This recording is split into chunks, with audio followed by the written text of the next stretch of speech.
बड़ी अजीब सी बात है कि मुल्क के अंदर चर्चा तो सीपेक का 24 घंटे रहता है, लेकिन कोई वीडियो क्लिप इसकी भी लीक कर दे कि आखिर सीपेक मंसूबा कहां तक पहुंचा है। क्योंकि आपको पता है वीडियोस तो एमएनए, एमपीए, सेनेटर्स और पता नहीं किस किस की निकल आती हैं और किस किस की होंगी जो हमें दिखी नहीं अभी तक। लेकिन सीपेक की भी कोई वीडियो निकाल दे। लोग कहते हैं साहब गवादर की टेप दिखाकर बोलते हैं, गवादर की वीडियो बनाकर कि साहब देखिए सीपेक पर कितनी पेशरफ्त हो रही है। लेकिन सच बात यह है कि तकरीबन 63 अरब डॉलर का मुबैना तौर पर प्रोजेक्ट सीपेक, तो मुझे यह बताइएगा कि उसका तो शायद 1% है, 1% सीपेक का गवादर। वैसे तो अलग अलग पाकिस्तान हो या चीन हो, दोनों ने भारत को कितना ही नुकसान पहुंचाया हो, मगर चाइना के खिलाफ भारत का पाकिस्तान से बड़ा एसेट कोई नहीं हो सकता और पाकिस्तान के खिलाफ चाइना से बड़ा कोई भारत का एसेट नहीं हो सकता। इस चीज़ को अगर हम समझें ध्यान से, जितना पाकिस्तानियों ने चीन को नुकसान पहुंचाया है उसकी कोई हद नहीं है। जितने पाकिस्तान में चाइनीज़ मरे कोई उसकी लिमिट नहीं है। आप देखो कितना 63 बिलियन के आसपास तो सीधा सीधा जो है वो सीपेक में डूबा। उसके अलावा अन्य प्रोजेक्ट्स को मिला ले तो ये आंकड़ा जाकर के 80-90 बिलियन तक बैठता है, जो 80-90 बिलियन डॉलर हड़प गया है। पूरी तरीके से पाकिस्तान हड़प गया है, डकार गया है। और जो उस टाइम पे आर्मी चीफ थे वो भी भाग गए इस समय, और जो उस समय प्रधानमंत्री था वो भी भाग गया है इस समय, सब फरार है। सिर्फ जो नए लोग हैं वो हिसाब देते हो नहीं, उनको बन रहा है कि कैसे हम हिसाब दें, कैसे क्या करें। चाइना ने खाली खाली मुंह की खा ली, उसकी इतनी हिम्मत भी नहीं हो रही, इतनी भी उसके ताकत नहीं है कि वसूल ले पाकिस्तान से वापस पैसा अपना। फिर क्या सड़क का नाम सीपेक था जो गवादर को ले जाकर शिंक्यांग से मिलाता था, यानी चीन के रेगिस्तान से जाकर मिलाता था, उरुमची से। नाजरीन, ये वो हिस्सा है जिसे वेस्टर्न चाइना कहा जाता है, ये रेगिस्तान। यहां पर मेरे ख्याल से अगर मुकम्मल तौर पर तरक्की देखी जाए तो ईस्टर्न चाइना के मुकाबले में वेस्टर्न चाइना में तरक्की ना होने के बराबर। तो फिर हमें फ़ायदा क्या है? हमें फ़ायदा क्या है? और इसमें पाकिस्तान ने क्या अपना मुफाद देखा? क्योंकि चीन ने अगर अपना मुफाद देखा तो उन्होंने इस पर अमल करवाया। फिर उसके बाद जनाब मुलाहिज़ा फरमाइए, हैरानगी की बात आपको बताऊंगा कि सीपेक मंसूबे के अंदर जितने दावे किए गए, इस तक के लोगों ने अपने बच्चों का नाम भी चाइनीज़ में रखना शुरू कर दिया।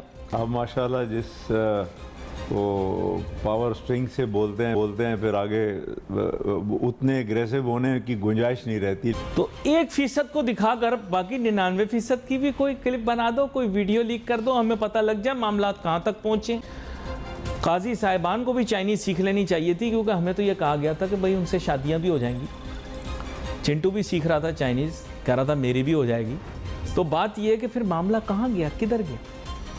और रिको डिक के मामले के अंदर क्या हुआ? क्योंकि आप लोग तो कह रहे थे रिको डिक में सोना निकल आया, रिको डिक में सोना निकल आया। तो सोना तो निकल आया, आपने मामला तय नहीं किया, आज अटक गए कि रिको डिक मंसूबे के अंदर क्या हुआ। क्योंकि अगर रिको डिक में जितना सोना बताया है चांद पर होता तो गोरा स्पेस शटल लेकर वहां चला जाता। सीपेक बीच में ऐसी डिसइंफॉर्मेशन शुरू हुई थी 1 साल पहले कि जी शायद सीपेक जो है या अल्लाह ना करे ख़त्म हो गया, या अल्लाह ना करे स्लो डाउन हो गया। एक्चुअली ऐसा था नहीं। बाकी अगर आप पाकिस्तान को देखें तो मेरा ख्याल है ओवरऑल पाकिस्तान सीपेक ने बहुत बेनिफिट दिया, पर्टिकुलरली हमारे एनर्जी क्राइसिस बहुत ज़्यादा थी।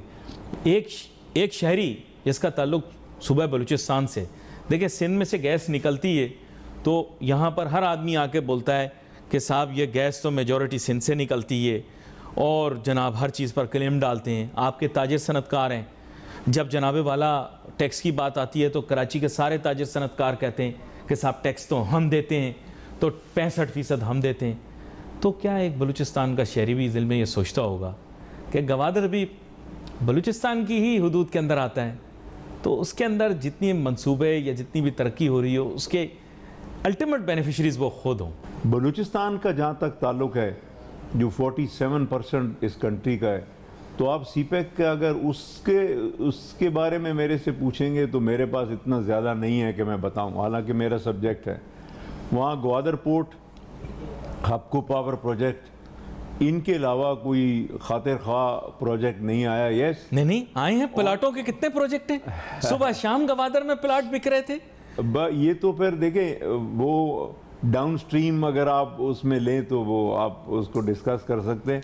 नहीं, मुझे तो शक ये था पूरा गवादर बेच देंगे प्लाट बनाकर, जिस हिसाब से हाउसिंग सोसाइटियां वहां पर आ रही थी।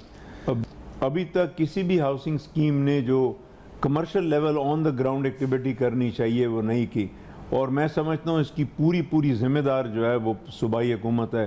सूबाई हुकूमत का एक डिपार्टमेंट है ग्वादर डेवलपमेंट अथॉरिटी, ये उनकी नाअहली है कि उन्होंने अभी तक ये प्रोजेक्ट्स को ऑन ग्राउंड क्यों नहीं किया, इंस्पाइट कि इनमें से कई प्रोजेक्ट्स हैं जो ऑन पेपर पूरे बेच चुके हैं। सर बात ये है कि बुरा ना माने, अब ये बातें खुलकर हो सकती हैं। बहुत सारे लोग आते हैं फिर चले जाते हैं, आप मेरी बात की गहराई को समझिएगा। अब तो ये ऑर्फन प्रोजेक्ट हो गया है। बहुत सारे लोग कहते थे पीछे आगे पीछे, अब आगे और पीछे जिसका होता है आपको पता है। पश्तो की भी एक बड़ी मशहूर मिसाल है, लेकिन वो आप बेहतर बता पाएंगे हमारे नाज़रीन को। आगे पीछे हो तो बंदा कोई देखने वाला होता है, अब तो ऑर्फन हो गया ये प्रोजेक्ट। पाकिस्तान में अभी तक 380 लैंड नहीं कर सकता था कमर्शियली, तो 380 वहाँ लैंड करेगा, और उस एयरपोर्ट के आने से कम्युनिकेशन फैसिलिटी फास्ट हो जाएगी, और जो सीरियस इन्वेस्टर हैं सिर्फ चाइना से नहीं पूरी दुनिया से, उनका आना जाना जो है वो बहुत ईजी हो जाएगा। क्योंकि अभी इट्स कम्बरसम कि जिन लोगों ने आना हो उनको लामाल पहले कराची आना पड़ता है। सीपेक मंसूबे के पीछे इस कौम के अब तकरीबन 10 साल लग गए हैं, ज़ाया हो गए हैं, या जिस तरह भी आप समझें। इसके अंदर China is not to blame. अपने इंटरेस्ट बंदा खुद वॉच करता है। क्यों हम इसके ऊपर कोई पेशरफ्त नहीं कर सके, इस पर बात करना बहुत ज़रूरी है। Why we blame again and again politician, या मैं बार बार उठ के कि जी हुकूमत होश के नाखून ले, हुकूमत अटेंशन ले। ये हुकूमत की जिम्मेदारी है। हुकूमत किस लिए, क्या इंजॉय करने के लिए आती है? It is their duty to look after that. पानी बिल्कुल जिम्मेदारी है प्रोविंशियल गवर्नमेंट की, हेल्थ फैसिलिटी बिल्कुल जिम्मेदारी है प्रोविंशियल गवर्नमेंट की, बिजनेस कंड्यूसिव एनवायरनमेंट क्रिएट करना बिल्कुल जिम्मेदारी है प्रोविंशियल गवर्नमेंट की, कि वो प्राइमरी स्टेक होल्डर्स को भी इसमें ज़्यादा से ज़्यादा रोल दें ताकि उनका कॉन्फिडेंस लेवल बढ़े। और मैं आपको सच बात बता रहा हूँ कि safety and security concerns are paramount इसी की वजह से, वरना कराची वाले अगर यहाँ पीर बाबा की हाउसिंग सोसाइटी में जाकर रहना शुरू कर सकते हैं तो गवादर में भी जाकर रहना शुरू कर सकते हैं। मेरा ख्याल है कि जब जेवी होता है जॉइंट वेंचर, तो उसमें कोई एक पार्टी जो है उसको आप बार बार ब्लेम नहीं कर सकते।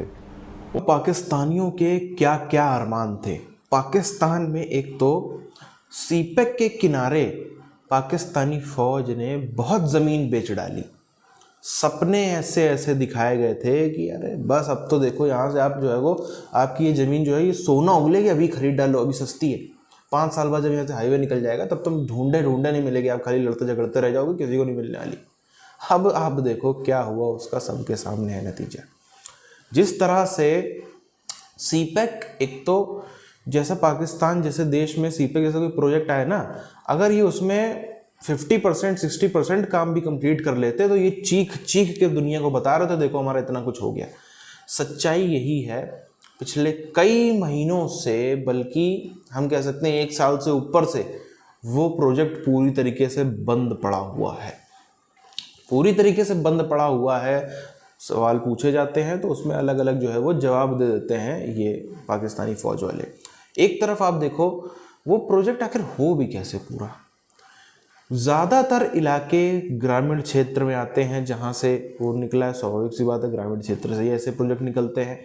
मगर जैसे आपको अगर भारत में आपने यमुना एक्सप्रेसवे पे या लखनऊ आगरा एक्सप्रेसवे पे सफ़र किया हो तो आप जानते होंगे कि भारत में जहाँ पे पाकिस्तान से तो बहुत ज़्यादा सिक्योरिटी है, ये नहीं है कि पूरा एकदम सुरक्षित देश है, मगर पाकिस्तान से तो बहुत ज़्यादा सिक्योरिटी है, काफ़ी अच्छे माहौल हैं।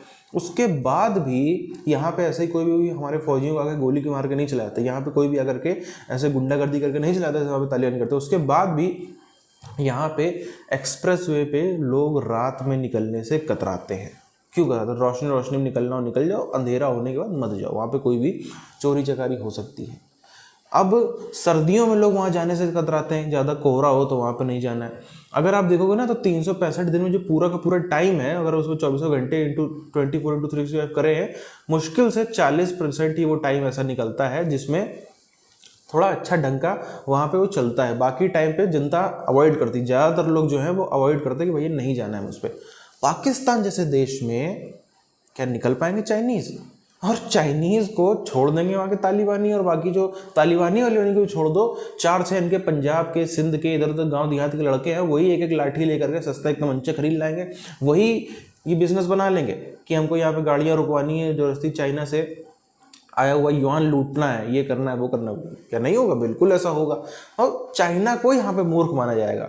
यहाँ पर बाकी किसी को कुछ हो ना हो, कहे ना कहें, चाइना को सबसे बड़ा मूर्ख माना जाएगा कि उसने क्या सोच करके ऐसा प्रोजेक्ट यहाँ पर डाल दिया। मगर वही बात है ना, जो चोरी का पैसा मोरी में जाता है, जो दुनिया भर को बेवकूफ़ बना के, दुनिया भर में आप लोगों के फ़ोन हैक कर, फ़ोन में पायरेसी कर करके, फ़ोन से लोगों का डेटा निकाल के अलग अलग तरीक़ों से सब कुछ कर करके आपने इतना धन अर्जित किया है, कई देशों को आपने फंसा दिया डेट ट्रैप में, तो उसके बाद इसी टाइप की कोई चीज़ आपके साथ में होनी भी थी और वही हो रही है।